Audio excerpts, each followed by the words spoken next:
Today's best music. Magic 89.9. What's going on, guys? For today's best music, Magic 89.9. My name is Ryan Racela from the show One for the Road, and I am joined today by a bunch of fun dudes, Sam, Sean, Matt, and Ben, but you probably know them as Drax Project. What's going on, guys? Thank you so much for being here. Hey, man. How are you? Thanks for having us. Yeah, I'm doing good, and we're so excited to have you guys. And when you hear Drax Project, you wonder, where did Drax come from? And I know that it's drums and sax, right? Do I have this correct?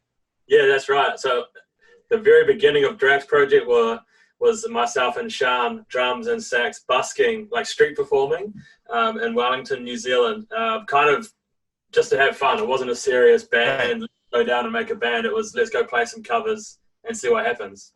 Yeah, it was just for the music, I'm sure. And I'm sure when you thought of the word Drax, you thought you made it up. But Guardians of the Galaxy comes out, and Drax the Destroyer is a huge part of the MCU. So, does anyone think that Drax Project was named after Drax the Destroyer? Ask, but he actually took the name from us. They never approached They no one asked him, is he in Drax has he Project. played saxophone or drums? Real question. Yeah, Is Drax the Destroyer in Drax Project? Right. Dave Bautista is the fifth member that no one just knows about, right? Yeah, exactly. we would honestly welcome him with open arms. Yeah. Right. I mean, who wouldn't? It's Dave Bautista, right? Even if like security, imagine the security guy. Just boom, Batista bomb. It would be an honor to be Batista bombed by Dave Bautista, right? Oh, yes. And since we're talking about movies, I'm such a big movie fan, so I kill myself if I weren't able to ask this question. But I heard that Lord of the Rings was filmed in one of your houses. Is that correct? Close. Close, yeah. There was a scene that was filmed down my road that I live on, yeah. So do you remember it at all? Aragorn.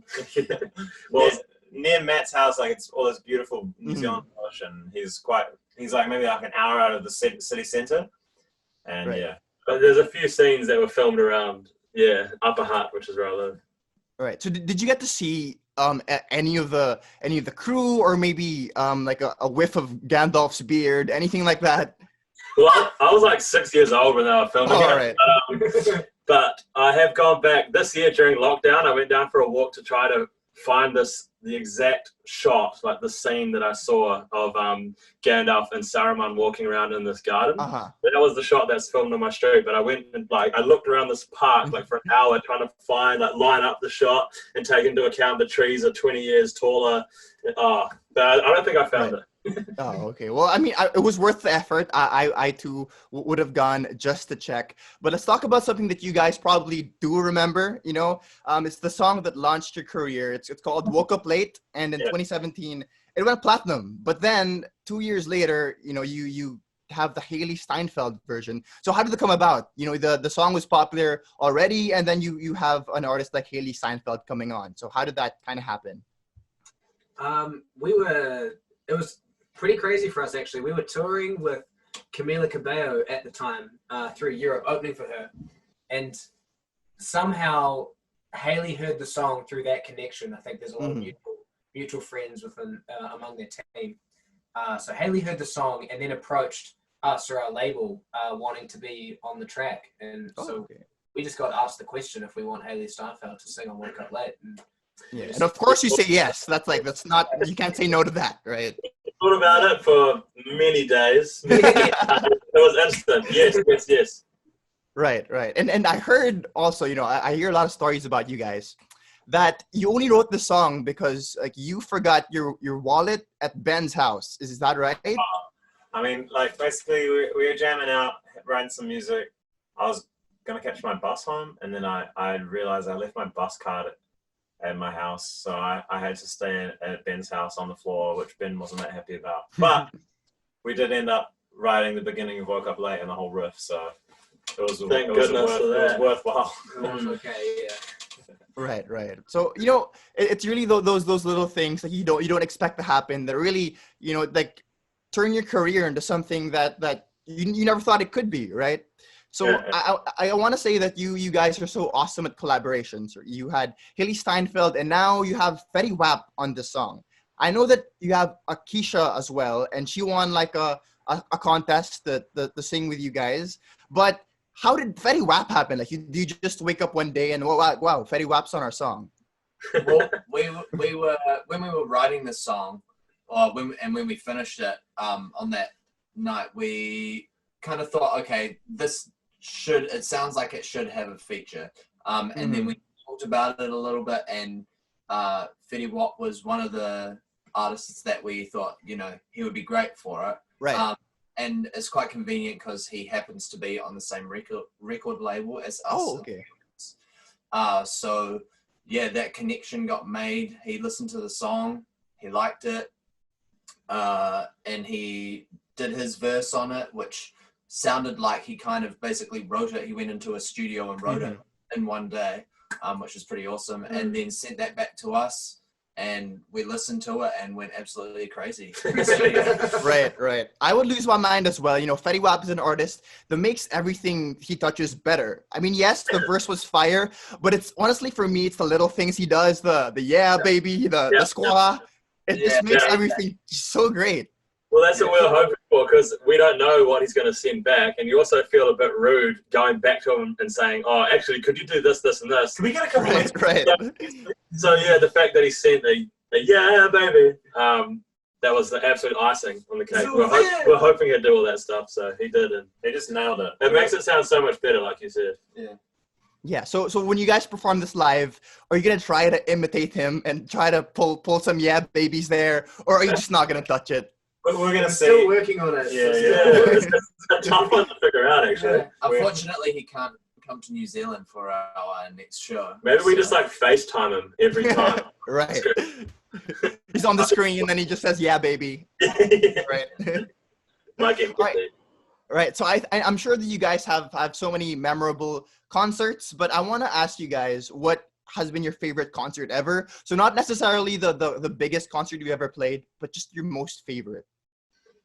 Great question. I remember a show we did real early on where we had like an EP release show or something. It was like our first EP we ever released, and we did it downstairs in this like dirty little like club, and the ceiling is like just here above your head, like there's this place called Good Luck on Cuba Street, which is one of the main streets of Wellington, and it was the first time that people sang lyrics back at us, like from a song we've released, and it was just a real buzz. There was like 100 people, everyone was packed in, it was like sweat dripping off the way too hot, Right. It was a fun show. I always remember that show for sure. Right. So this was really early on in your career, I assume, right? Yeah. Probably 5 years ago now. Yeah. Oh, okay. All right. And it's really these things that really stick with you because it's the first time that it happens, right? So if that's your favorite concert, is there another concert that's the most memorable, or would you say that's the most memorable concert you've ever had? Everyone has different things, I think. Yeah, I think one that we all probably saw as being quite a big thing for us was when we opened for Ed Sheeran. We opened for him for 3 nights in New Zealand when he came here to tour. And it was just, or when I say just after, it was a few months after Woke Up Late had come out. And so it was the first time that a lot of the people who had heard Woke Up Late on the radio in New Zealand had seen us play, and they made that connection. Which turns out to be like 100,000 people when you play Right. for Ed Sheeran. Yeah. And so that was pretty amazing. And then seeing that many people sing our song back to us, going from a 100-person venue, seeing those people sing one of our older songs back to us, and then going to that level, it's like, okay, wow, this is like, there's something happening right now. So, we still get people all the time saying, "I saw you guys at Ed Sheeran," all the time. People still say right. it. So, like that's the thing that people know you from, the Ed Sheeran. A lot of people, So did you get any advice from Ed, maybe songwriting wise, performance wise, anything at all? We got a lot of advice from Ed. He was real, very, very generous with his time for us. We spoke with him for like maybe 20 minutes, just like him and us, and he was giving us all sorts of advice on like even to the thing like not mistakes that he's made, but things that he would do differently within his own career. if he could do things again, and just being like, you guys watch out for this when Right. this happens and stuff. So he was the man. One thing that he did say was just write as many songs as you can. You know, don't write a song and then focus on that one song for a long time and try and do that, you know, which is advice that a lot of people who seem to be really successful in music give when people want them. So yeah, that was one piece of advice. Yeah, and I think that's so great, because when with songwriting or with anything, you have to do it like a million times to get better at it, right? And that's really when things shine is when you get good at something. So I just kind of wanna ask you guys, collaboration wise, is there any artist in the whole world that you guys want to work with? Anyone in particular whose name just pops out? Ariana Grande. Of course, yeah. SZA. We all love SZA. Yeah, we love Justin Timberlake. Oh, Yeah. of course, That would I be do. Yeah, Yeah.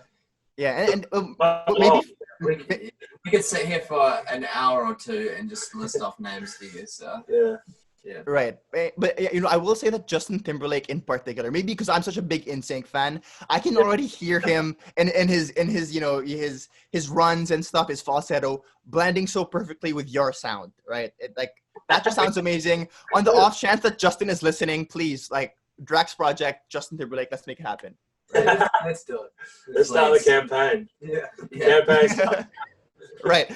Like, oh, let's start a Kickstarter. Anything we can do, let's do it, right? Yeah. All right. So we're almost out of here. I want to ask you guys one last question. I just want to ask you guys for maybe a quick message to all your Filipino fans who may be listening right now. Oh man. Just a massive thank you for listening to our music. I think the Philippines has actually been really, really good to us. We've never visited you guys, but as soon as we can, we're going to make that happen because you've been so good to us. So thank you for listening to our music. Thank you for playing our music. yeah. We got some more music coming out, hopefully soon. So Everyone we've talked to from the Philippines, they're all so lovely. Like, such great people. Yeah. Right. And you know, that's something people say a lot about Filipinos, that we're so kind and we're so like hospitable. So thank you for saying that. I'm sure all your Filipino fans will be super will really appreciate hearing that from you guys, and I hope you guys can come visit when things are safe. And again, thank you so much for hanging out with me today. You guys are such a fun group of guys. You know, I can tell that you guys are friends, that you're really close. And yeah, until next time, my name is Ryan Racela. They are Drax Project, and we are today's best music, Magic 89.9. Thanks, Ryan. Thanks so much, bro.